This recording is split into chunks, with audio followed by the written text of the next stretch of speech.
Hey guys, Designated Inquirer here, and I just wanted to give you guys an update on how the diet looks like when you come off of it for at least a week. And even though I haven't weighed myself, I can tell you, you can definitely tell that after about like 6 or so months of like not eating carbs, that your insulin resistance has gone down.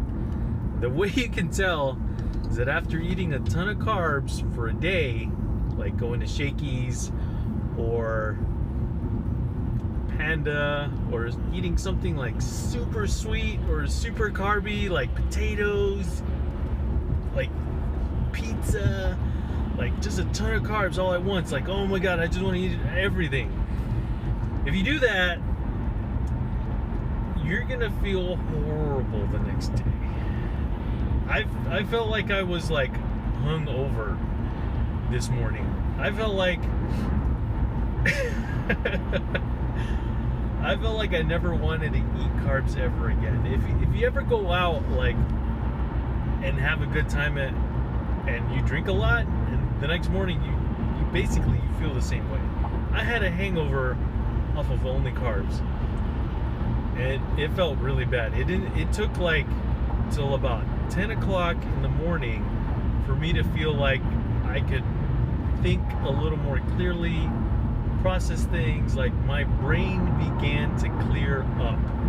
And that's of like fasting through that time too. I had to basically fast through like the previous day of around 6 o'clock or so was the time that I went basically to Shakey's. I went to Shakey's at around 6 o'clock, and that's when we stopped eating, and from then on I haven't eaten anything since, apart from this morning at around like 11 or so. So I wait, and I was hungry, but I wasn't like starving, not compared to like other times where I remember way back when like you would take like 3 or 4 hours and you'd be like, basically you'd feel famished, you would feel like you need to eat something or you're gonna die. I didn't feel like that. I felt hungry, a little more hungry than usual, but apart from that, it wasn't too bad. I could handle it, but I felt like it was worth it to burn through the sugar and the carbs that were inside of my body. And by around 11 the next day, I felt like that was the case.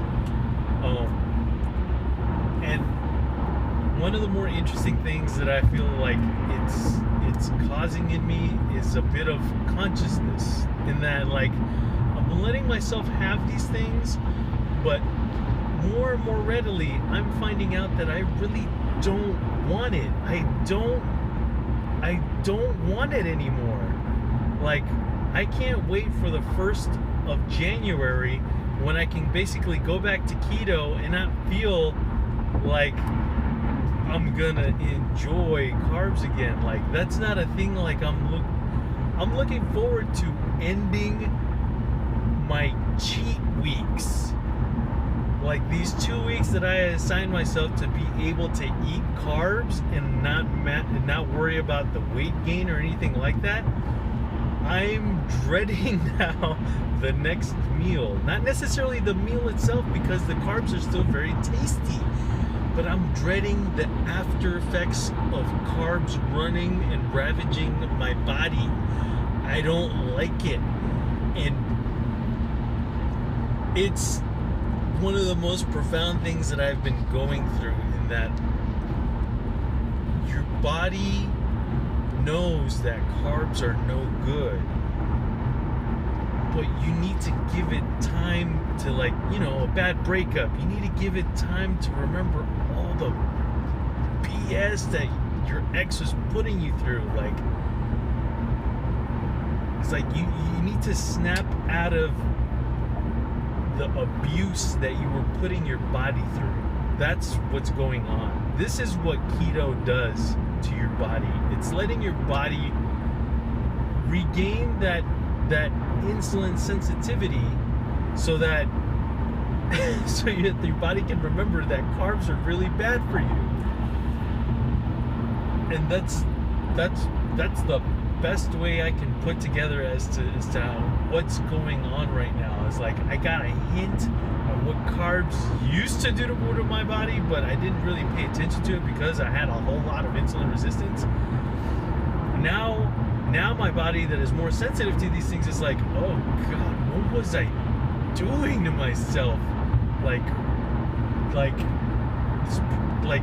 in terms of X, like that person was horrible. What was I even thinking? Like the glasses come off and you're able to see. My body can see again and knows that this isn't right. I may even upload this to my Facebook page because I feel like this is like an important public service announcement of some sort. So if you're going through Christmas and all this stuff and you're having fun, go ahead and do it. You know, don't make yourself feel ostracized for no reason. Go ahead and have the tamale. I'm gonna still have a tamale, and I'm gonna put myself through what's gonna happen to my body because I really love tamales still, and it's a tradition I hope I never actually have to break. But in terms of constant like in the back of your mind when you're going through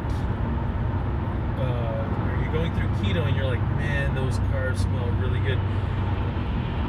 Soon after that, you're gonna be thinking, oh man, but no, I really don't want to go through the after effects of all those carbs. It's like the one day you finally go too far and you partied a little too hard, and the next day you're like, God, I'm never having alcohol again, and you actually mean it. That's what it feels. That's what's happening to me right now. That's basically that's what's going on. Like it feels like newer days. It feels like I'm starting to learn. Like some of this stuff is finally getting through, and you just don't want to do that to yourself anymore. It feels like doing that to yourself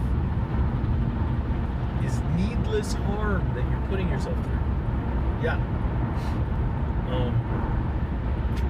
Apart from that, I hope that explains a lot of maybe it's some things that you guys have been going through as well. I'd love to know if it is. Apart from that, I've been opening a lot of TCG products and stuff. I feel like I've accumulated a decent amount of like the rare stuff and whatnot. I have basically 15 plus cards that I would want to send to get graded myself. So I'm thinking of basically getting the PSA membership and going through and putting cards to get graded. I hope the ones that I have set aside are basically high grades and or 10s. Of the newer stuff, I really hope that they're all 10s because there's a stark difference between something that's a 9 and something that's a 10. Something that's a 9 is basically the equivalent of a raw card, a raw near mint card. Something that's a 10 goes up in value by a lot because gem mint to a collector means a whole lot more than just mint for some reason. And depending on the card, it'll vary because a secret rare Charizard from Burning Shadows, a 9 will still command a decent amount of money, whereas a 10 is basically a $500 card. And a $500 card for something that's basically new, I don't even know if they stopped printing Burning Shadows yet, It's like, for something that's this new, it's pretty surprising to have a card that's worth this much. And I kind of hope that this remains to be the case, like, in the future as well. Because I'm starting to see that maybe not the booster packs are like starting to dwindle in amount or whatnot, but like at least the products of things that contain burning shadows is starting to go away. I'm still basically waiting for the Charizard GX box to go on sale, because that's something that I would like to have. Well, at least like at a stupid cheap price to where I can get burning shadows below $2 a pack, basically. Also, I've been playing around on the TCGO game, and I've made a Charizard GX deck, and it's been surprisingly pretty robust. I run a Celebi in it, I run a Victini, I run 4 Guzmas, two line of the Charizard GX, and one of the critical things that I run with it is actually a 2/2 line of Rapidash and Ponyta. The reason I do that is the particular Rapidash that I'm using has agility.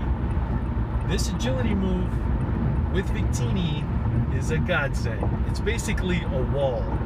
It's not going to protect you from like a buzz wall that's constantly dealing damage to you through Jet Punch, but it is essentially making a wall that you can get enough energy and evolve your Charmander to a Charizard, and hopefully have enough energy that you could basically swap in to either a GX or their main hitter and take them out. Something that has a ton of energy on it. Because putting back energies onto the field takes a long time. So I'm also using Kiawe, I'm using, in particular, the burning energies, which are really good, especially on Charizard, especially for that 300 HP attack. That basically discards 3 energies at a time. Like, that's stupid expensive, but if you've got that burning energy, it dramatically reduces the cost, because you can discard it and then get it immediately back. So I've been exploring that one, and the funnier way that I've been winning is actually by deck out. And the reason I can do that is because of Charizard GX attack. That I think it's like Rage Out or something like that. It basically lets you discard the top 10 cards of their deck, which is a lot. And the way I won was basically I was up against a Zoroark GX deck, and they basically milled themselves down to like 12, and the second they got below 10, they had me dead to rights, basically, because they also had water Pokemon on there, and the next move could have been my death, but I had Ponyta up front, which was basically protecting my line, and then the second he got down below, I didn't have enough to do a 300 damage attack, but I did have enough energy to basically do the GX attack, which required 3 energies, and so 3 fire energies, I believe. And so the second he went under 10 cards in his deck, I swapped him over and used it, and then won the game. And I thought it was hilarious when it actually happened, because like there was no way I should have won that game. I think I still had like 5 prize cards or something like that. He was like down to 2. If he would have taken out my Charizard, I would have been over. If for some reason I double flipped double tails, that would have been 1 more, and then the next Pokemon up would have been dead, and that would have been the end of me, because I didn't have any more energy. I didn't have any more draw cards like in my hand at the moment, and so it looked pretty bad. So getting that Charizard out and everything else was like right. It was exactly what I needed. So anyway, I hope you guys have a Merry Christmas. I'm going to be posting this the morning of Christmas Eve. Those across the pond, Merry Christmas to you guys too. Friends in Canada, Europe, Australia, those across the pond in that direction, you guys have a Merry Christmas as well. Happy holidays. Anything that you guys happen to celebrate this winter months, happy holidays. I hope you guys enjoy your time with your families. I hope everybody is safe. I hope everybody is genuinely happy. And if you're not, I hope tomorrow's better for you guys. I hope, because we're all hurting a little bit in some way. Everybody's fighting their own battles, and I hope tomorrow is easier. Yeah. All right, guys, take care, and thanks for watching.